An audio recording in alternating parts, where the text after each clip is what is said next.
Chafav, which in the world of Chabad, we identify with the yard site of the Rebbe's father, and many of us will recall memorable farbrengens over the many years at that time. But as of 7 years ago, it also became the yard site of my father, Olav Shalom, someone who was well known throughout the world of Chabad, and indeed well beyond the world of Chabad through his teachings, his writings, his renowned lectures and popular books. But above all else, my father would identify himself as a devout chassid of the Rebbe.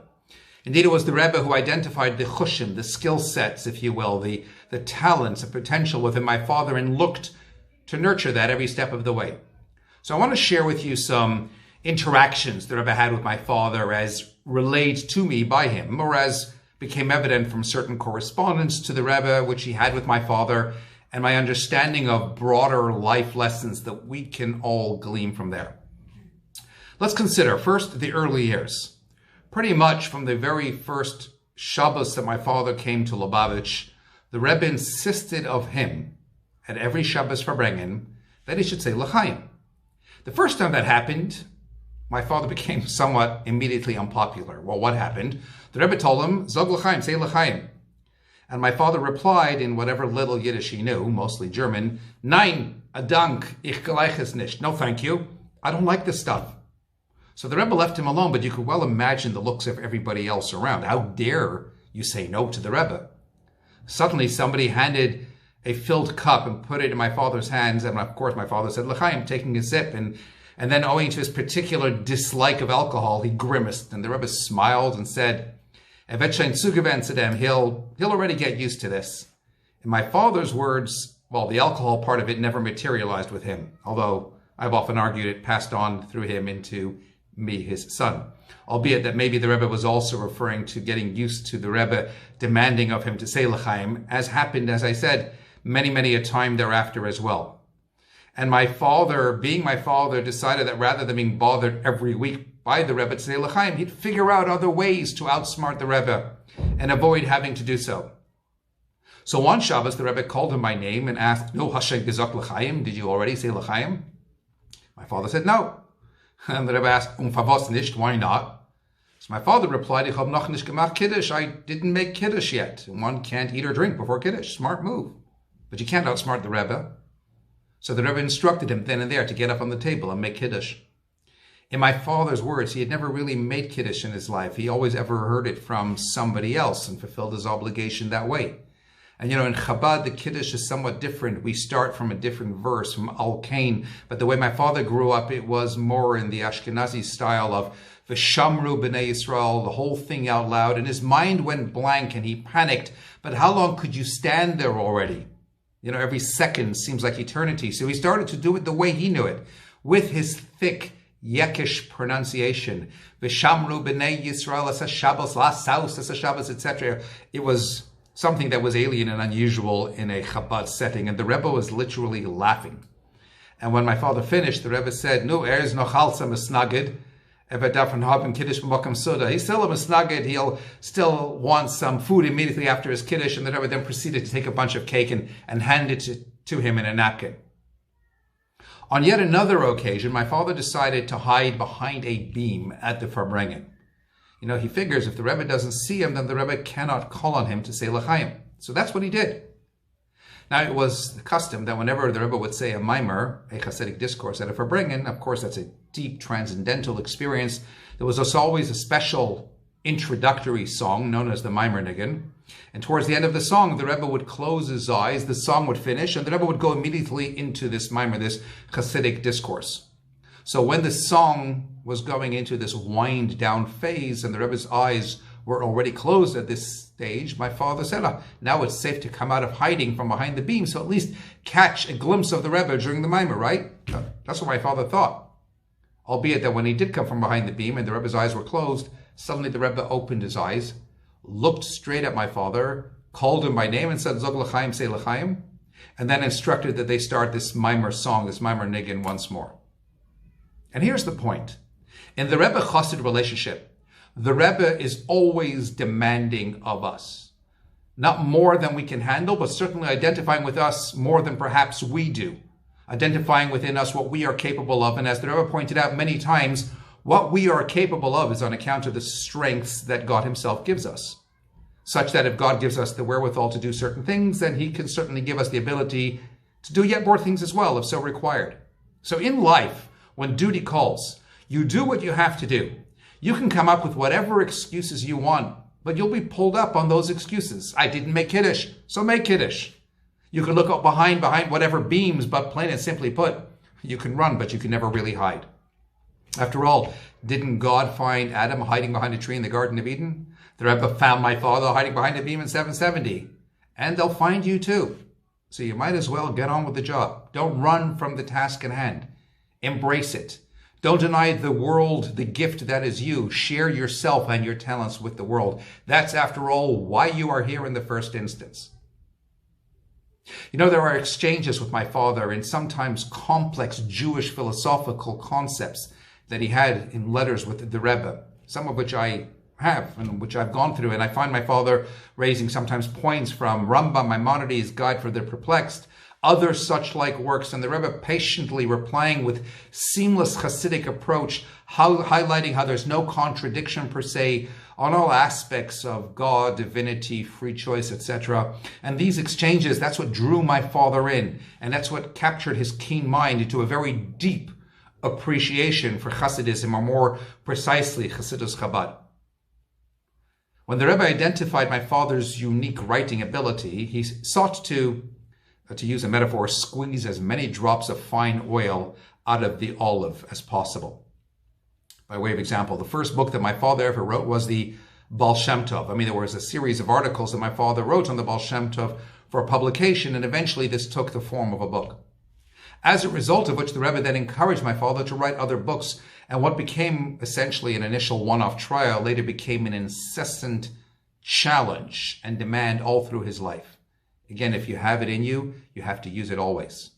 One now well-known story was when the Rebbe tasked my father with writing the Maftechos, an index on a sefer, on a book of the Maggid of Mizrich. There was a book called Maggid Dvarav Yaakov, which is a complex mystical teaching of the Maggid of Mizrich, who himself was a chief disciple of the Baal Shem Tov.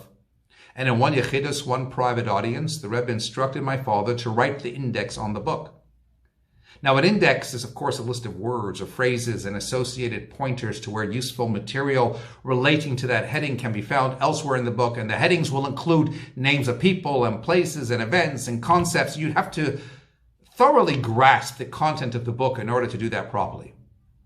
In this case, it was a matter of understanding the context and what the Maggid is saying, what he's looking to communicate, etc. And as my father told the Rebbe, it's nicht mein Sach, it's not really my thing. It would involve so much effort. It wasn't something, by my father's own admission, that came naturally to him.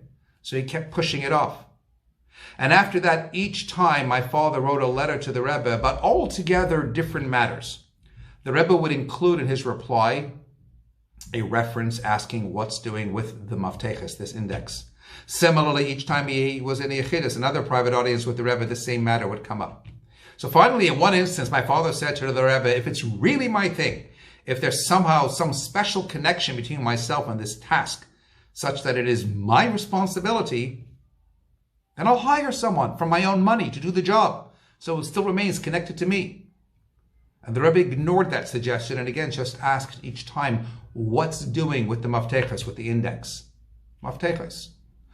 What happened in the end? Well, my father always came to New York at the Rebbe's instruction each year, on the Shabbos after Pesach, which is Shabbos Mavarchim Iyar, the Shabbos after Sukkot, which is Shabbos Bereshis, and the Shabbos before Elul, Shabbos Mavarchim Elul, which was also the Shabbos around my father's birthday, which was the 28th of Av.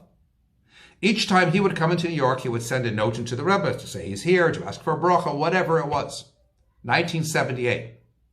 The Rebbe suffered a heart attack on Shmini Atzeres. My father came into New York that year, therefore, for Shabbos Noach the following week. He wrote a note into the Rebbe, as he always did. The Rebbe had a heart attack. The Rebbe was receiving medical treatment. The Rebbe was not responding to any letters at the time. My father handed his letter in on a Friday morning. He got a reply a few hours later, just one word, Mafteches, question mark. By golly, if the Rebbe wants you to do something, you do it. For all the money in the world, for all the people you can hire, for all the excuses you can make, if this is your task, if this is your challenge, if this is something that is connected to you, meaning ultimately connected to your soul, then that's your moment of truth and you rise to the challenge. Never in a million years did my father expect any response that weekend. But that incredible, unusual response from the Rebbe, as my father said, shook him to the core. He went home, and less than 2 months later, by Yutas Kislev, the 19th of Kislev, the job was done. It suddenly clicked and flowed, and he never looked back. You know, mysticism tells us that sometimes when we find ourselves drawn to a particular mitzvah, that is because that mitzvah speaks uniquely to our souls, and where we can unleash our fullest soul potential, as it were. Conversely, when we find an area of vulnerability, an area of struggle, a mitzvah that comes particularly difficult to us, we need to know that this too may be unique to my soul, where I can really maximize myself. And precisely because the Yetzer Hara, the evil inclination, knows that too, he makes it more difficult and creates the obstacles. And that's why I find it hard. Don't turn away from that which speaks uniquely to your soul. Rise to the challenge. And when you do, it will click and new unfathomable soul strengths and abilities will emerge, propelling you to new heights. That initial time, my father produced a 50-page index approximately. After that, he had written many other indexes, including on Tanya, etc. And years later, and it was the last work of his, that same index of Maggid of Rav Yaakov and the Maggid of Mizrich was redone, 200 pages long. And you know, whenever my father would go by the Rebbe for dollars, the Rebbe would give him $1 and then add an extra $1 and say, this is for the new book, even as he may have just finished one. On one occasion, the Rebbe said to him, I've already lost count how many dollars I've given you for the books. In other words, you're not necessarily keeping up. And my father always took that message seriously, and it motivated him to write more and to keep going. In one particular instance, the Rebbe gave my father $1 and said, this is for the new book. 2 weeks later, my father had reason to be in New York again and took the opportunity to go by for dollars again. The Rebbe looked, handed him an extra $1 and said, Das ist für die neue Sefer. This is for the new book. Und ich meine nicht derselbe Sefer of dem, was ich hab dir gegeben $1 mit 2 Wochen zurück. I don't mean the same book for that which I gave you $1 for the other week. I mean for the one that's already due to come after that. Again, if you have a talent, if you're skilled in a certain arena, life on this earth, it's only temporary. We're each put into this world because there is something that we can do that no one else can do. Something that we can become that nobody else can become. What we are destined to become, that's predetermined from above. Whether we become it, that's down to our free choice in seizing the opportunities as they present themselves. As the Rebbe wrote to my father in another letter when he was still a young man, and it should be the will that you should fulfill your true and essential purpose to spread the well springs of Chassidus outward and strengthen yourself to fulfill this purpose of yours in greater and broader measure and within a deeper framework. And in another letter, which the Rebbe gave him a certain blessing, the point is reiterated. The Rebbe said, since he is making a request, whatever that was, then the more he adds in Torah and mitzvahs in general, and involvement in spreading the well springs of Chassidus in particular, then the Rebbe adds, which this is his true purpose in life, then God will add all the more so his blessings for him for all that he needs. It's very simple. Define your purpose, go after it, because that's where you will achieve your greatest success, and that's where you will see and experience ultimate blessings. And finally, on that same point, I suppose my father must have written to the Rebbe about stock investments, and he must have taken a hit. And I'll just share with you briefly the Hebrew that the Rebbe wrote, lest it gets lost in translation. Umuvenes timhasi hachi, underline, gedola. My very great astonishment is self-understood. Ma loyul pizur hanefesh to kanisa stocks. What is this connection to him and to the scattering of your soul that you purchased stocks? And the Rebbe instructed my father to henceforth desist any further, and with the blessing that God should repay any loss incurred plus more. What is this term, pizur hanefesh, this notion of soul scattering that the Rebbe referenced? I researched this. It's a term that we may be familiar with, but Rabbeinu Bachya, the 11th century scholar, cites an anonymous elder's daily prayer. Hanefesh mipizur yatzileni hamakim. God, save me from a scattered soul. The notion of a scattered soul is when we embed pieces of ourselves in a million worthy causes, in work and spouses and colleagues and learning and kids and parents and cousins and friends and vacations and organizations and sports and hobbies and investments. This is pizur hanefesh. Many of these are important, but collectively they leave us drained and empty. Psychology calls it multitasking, but there is no advantage in doing that. You could do 100 different things okay, or you could do some less things, but more focused and ever so much better. Pizur hanefesh drags down every aspect of our lives. You know that voice someone gets when he's talking to you, but he's also scrolling through his email on his phone?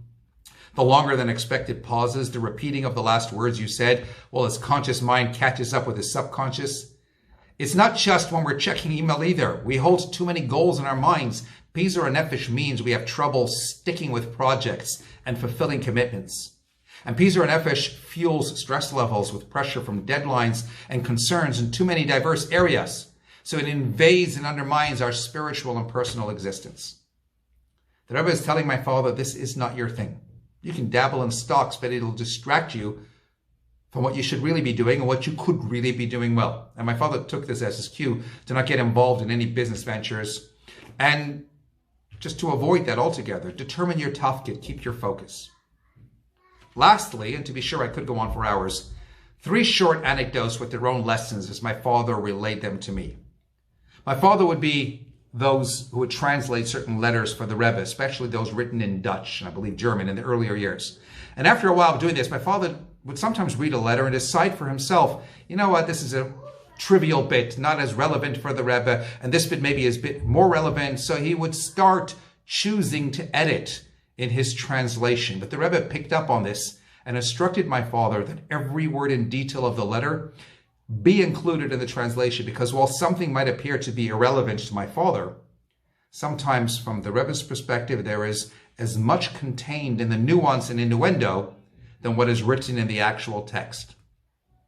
The life lesson is obvious. It's not always about listening to what the other person is saying. Sometimes it's even more so about listening to what the other person is not saying, because there's as much being communicated there. Hearing refers to the sounds that you hear. Listening requires more than that. It needs focus. Listening means paying attention not only to the story, but how it's told, the use of language, the voice, the body language, how things are being expressed. It means being aware of both verbal and nonverbal messages. Your ability to listen carefully depends on the degree to which you perceive and understand these messages. That was paramount for the Rebbe, and nobody listened better than the Rebbe. In the words of the Zohar, when it came to giving the Torah at Sinai, God said, Ano nafshi ksavas Yehovah, I put my essence into the Torah. When a person poured their heart out to the Rebbe in a letter or whatever form, they were calling out from the depths of their soul. Their essence is in that letter. And the Rebbe would extrapolate that from every word written. And the onus, frankly, is on us to do the same, to whatever limited extent we can, when we engage with other people, when we listen to other people, so that we can do more to uplift them and inspire them. Another story in a somewhat similar context is the time my father went by the Rebbe for dollars on a Sunday with my nephew, my father's oldest grandson, in his hands. The Rebbe looked to my father and said, I didn't see him yesterday. Why? At the Farbrengen. My father smiled, thinking, I don't know, the Rebbe is making small talk. And as he started to move away, the Rebbe repeated himself. Why didn't I see him yesterday at the Farbrengen? And my father got home later. He asked my sister, the child's mother, who said, actually, it's true. I normally always bring him for some of the time of the Farbrengen. Only yesterday, he wasn't feeling well, so I didn't bring him.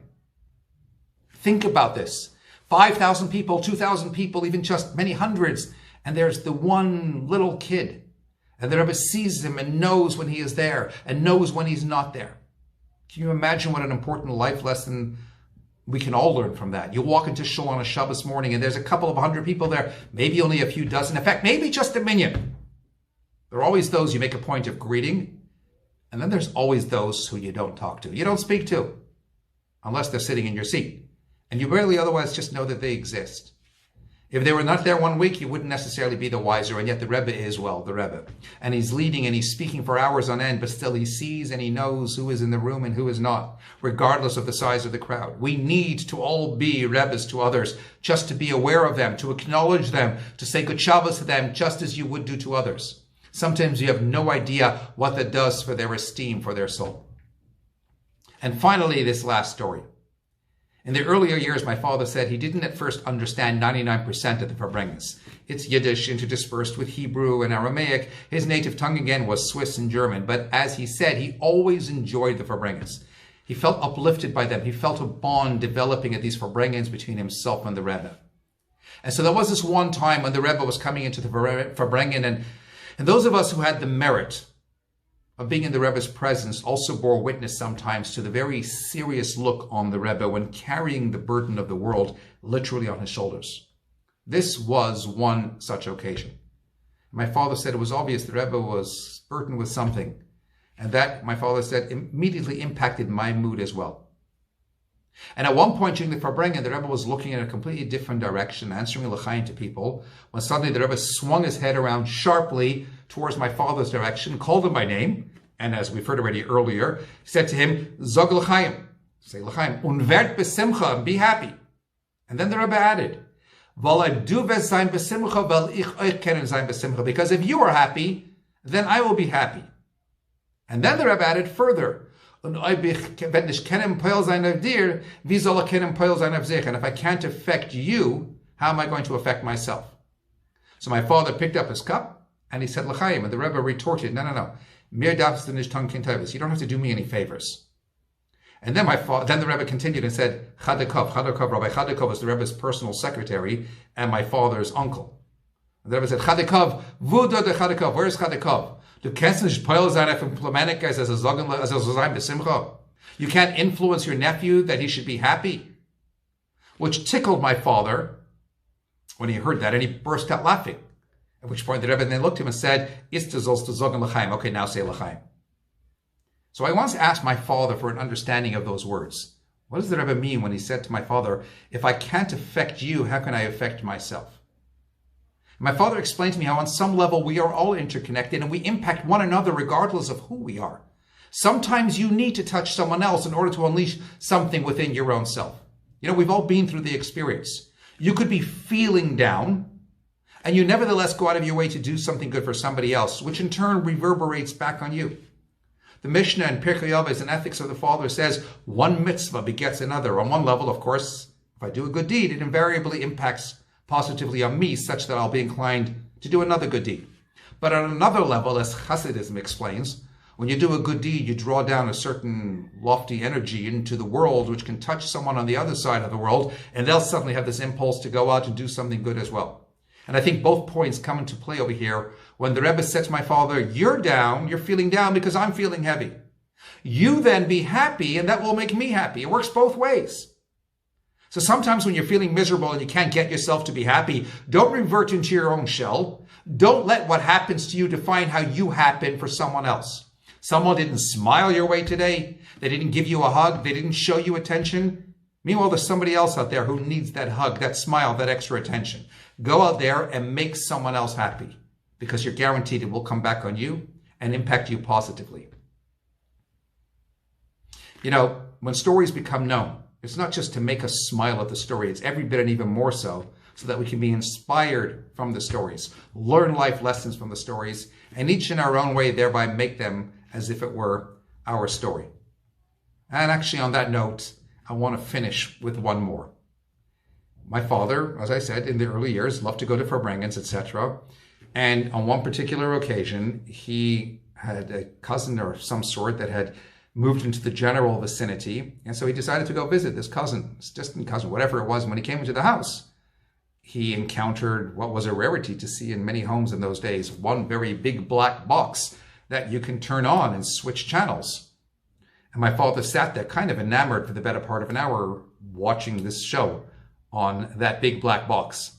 And then he left and he came back to the yeshiva, Bedford and Stuyvesant, and nobody was around. And as he very quickly determined, there was a Farbrengen going on.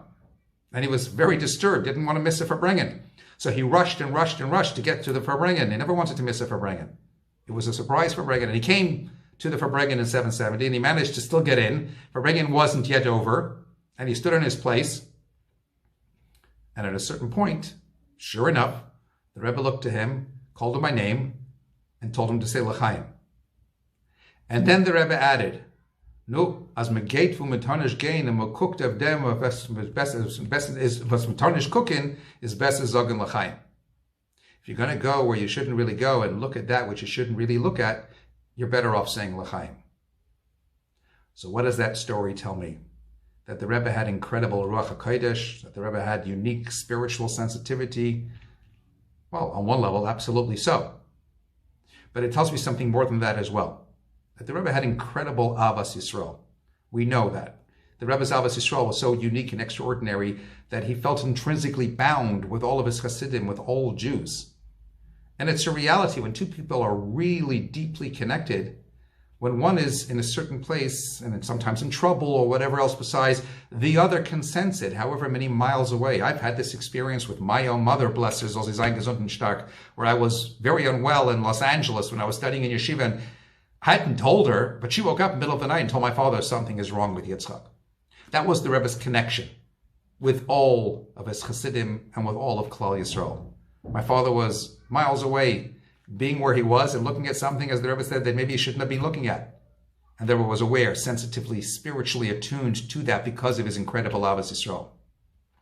But let's remember, if that was a reality then in a physical space where the Rebbe is in one place and is aware of what's going on somewhere else, how much more so is that a reality now when, as we're told by the Alter Rebbe in Tanya, that when one is no longer restricted to the limitations and confines of time and space here in this world, up above, they are able to connect so much deeper and so much more profoundly in every real way and be connected with us and be able to intercede on our behalfs and do everything that is necessary for our benefit from on high.